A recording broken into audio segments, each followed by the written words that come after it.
this is a bit of a different kind of video for me. It's basically a request that I've had from Janice Mills, who has asked me if I could do a video regarding wet palettes.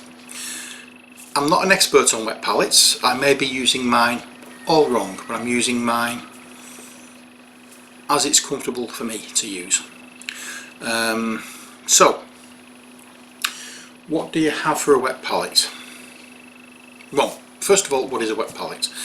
A wet palette is a palette that you apply paint on. It has a sheet that you put the paint onto. Underneath that there is another sheet. Now it could be a sheet, it could be a sponge, and that is dampened with water, and that allows the paint to last longer because it's used for acrylic painting. Now you need a lid on your palette if you're making your own. There is a certain brand of chocolate manufacturer that has these little chocolate balls with hazelnut pieces and hazelnuts inside, that is wrapped in gold paper and has a little gold paper cup, and inside, you know, and there's like a big square box, like a glass box, not clear perspex box rather. You could use one of those. Make sure it's the flat one though, and not the one which has the two-tier chocolate layers on. You need something shallow. You could use something like that. If the worst comes to the worst,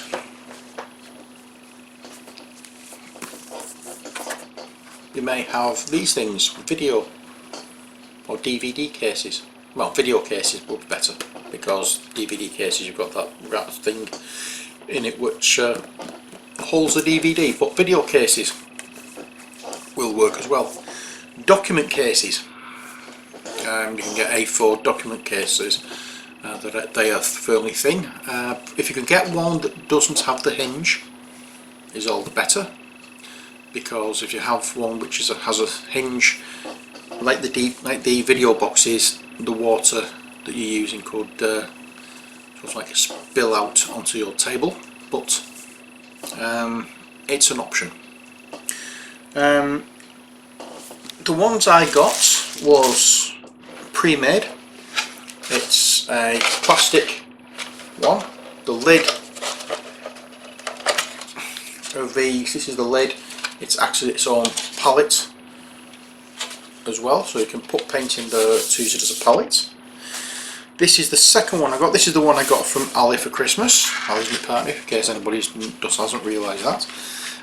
She bought me this because the one I was using was a Winsor & Newton one, and I bought that a good few years ago, and I put it away somewhere and forgot where I put it, and it had got damaged as it was stored because it was underneath stuff. So the air was getting into it and causing the paint to dry up, so I was getting a bit fed up of that, so I wanted a new palette. And I was waiting for my daughter to eat, hopefully, well, I was waiting for Christmas until my daughter usually got one of these boxes of chocolates. Then I could pinch the box afterwards. But Ali beat me to it and bought me a new palette. This one is made by a company called Frisk Art and Craft Materials. There's the name, I hope you can see it. F-R-I-S-K. This is more of a rectangular, well, this is a rectangular palette, as you can see. This has already been used and cleaned up after painting the last miniature I did, which was Bellet from Conan. But inside this you will find exactly the same as you would find in any normal, or in any shop bought palette set. You will get a pack of sheets like this. One sheet would be like this. Let's put some more on that. Thick-ish paper. You place that in the base of the palette and put water on to dampen it. You don't want it soaking wet, you just want it damp. On top of that sheet you would have a thinner sheet of paper like this. As I said, I think I mentioned you could use cooking parchment as long as it's wax free. You can see it's semi-translucent or semi-transparent, whatever you want to call it. You can see through it, but not clearly. You can pick out shapes in that. It's okay for shadow theatre, I think. You place them on top of it. So say that was the water paper, you place that on top. That will then start wrinkling up and you know it's okay. And then you place your paper on that and get cracking. Now, if you don't want to go to the expense of buying those particular sheets, you can get other things instead. Sponge cleaning cloths, multi-purpose cleaning cloths, sponge ones. You could use these as the base, and as I said, wax-free baking sheets will work really well apparently for the layer where you put your paints on. I'm going to give you an example of this using this case because I don't have anything else to hand. So of how to actually go about setting up your palette. So if you'll give me a few seconds, I can move the camera down to the table and you can see exactly what I'm doing. Okay, we're down the table.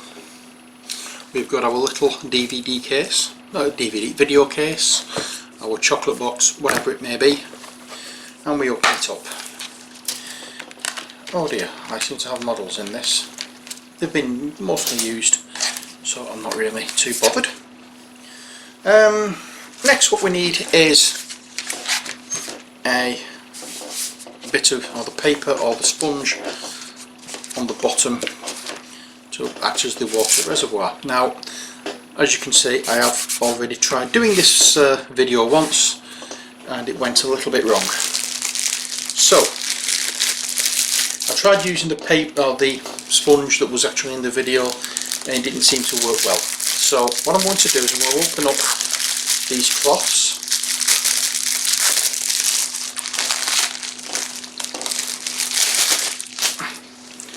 Okay, and as you can see they are fairly, well, these particular ones are, well, the big ones. So I'm going to basically cut into them.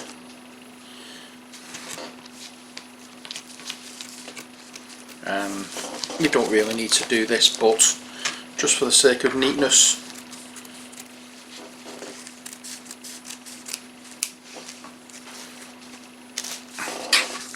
there we are. We have our base there. Okay, now because this being a video case, we have open sides there. Be careful when you're going along to wet this. You don't want it too wet. So just add a little bit of water here and there. And when the water is, or when the cloth is all damp,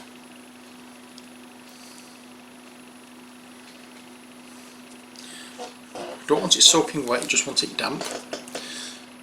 Make sure that the water is all covered. When it's all wet, as I hope you can see it is there, all we do, tip it up and get rid of the excess.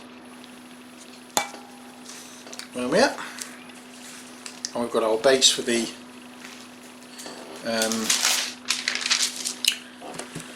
wet palette. Next, take your baking sheets. I don't have any baking sheets, so I'm going to use one of the Ujits here. We'll just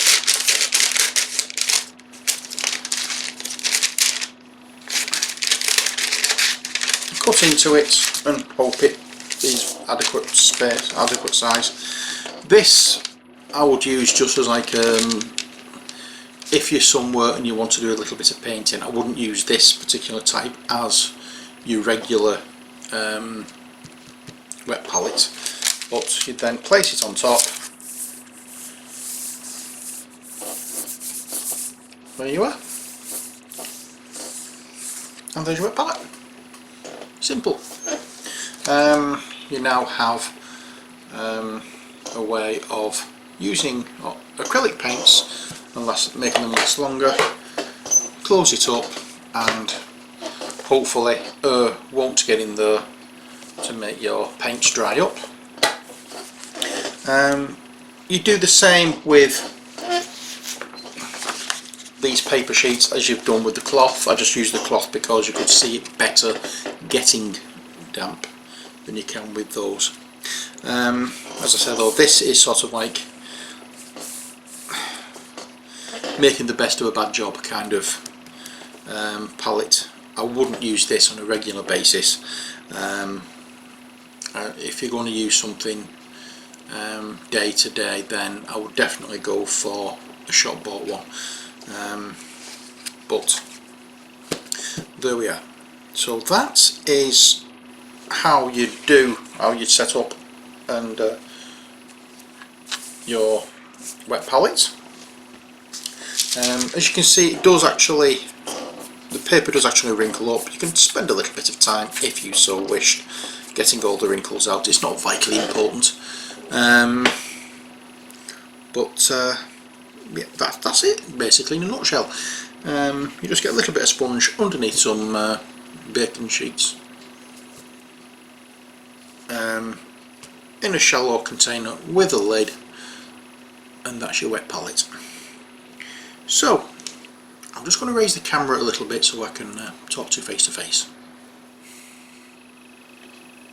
So I hope that's answered your question. I hope that's clear enough for you.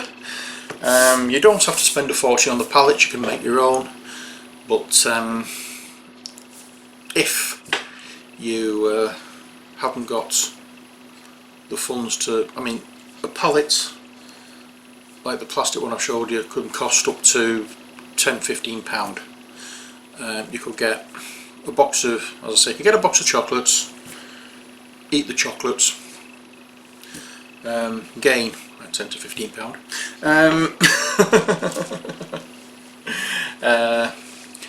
Use some of this, and you can get a big roll of baking sheet and make your own palette. It's easy. Hope that's answered all the questions. Well, hope that's covered everything you'd like to know. If there's anything else you'd like to know about, don't be afraid to ask, because I'm never irritated at somebody asking me a question. The only way we can progress in this hobby or anything is by asking questions and trying to learn. And if people get a bit irritated at being asked questions, then they are not the right people to ask. I will always try my best to answer any questions that I'm given. So, as I said, don't be scared. If you want to ask something, want to find out something, ask.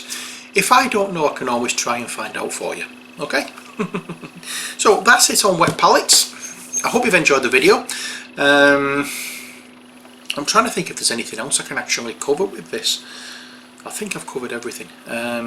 You've seen how they work anyway in my painting videos. You just basically put the paint on the palette, make sure your brush is damp, not wet, damp, and then take the brush or take the paint off the palette as you normally would from a palette, and apply it to the miniature or canvas or whatever, because these wet palettes are used for painting wall hanging art as well as miniatures.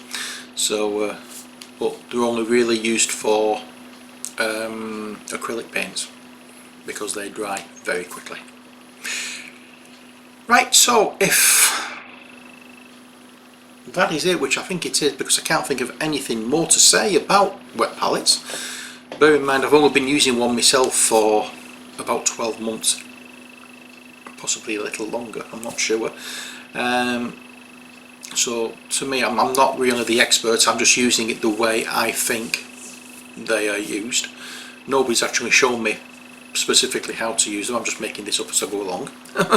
It's the same as I do everything else.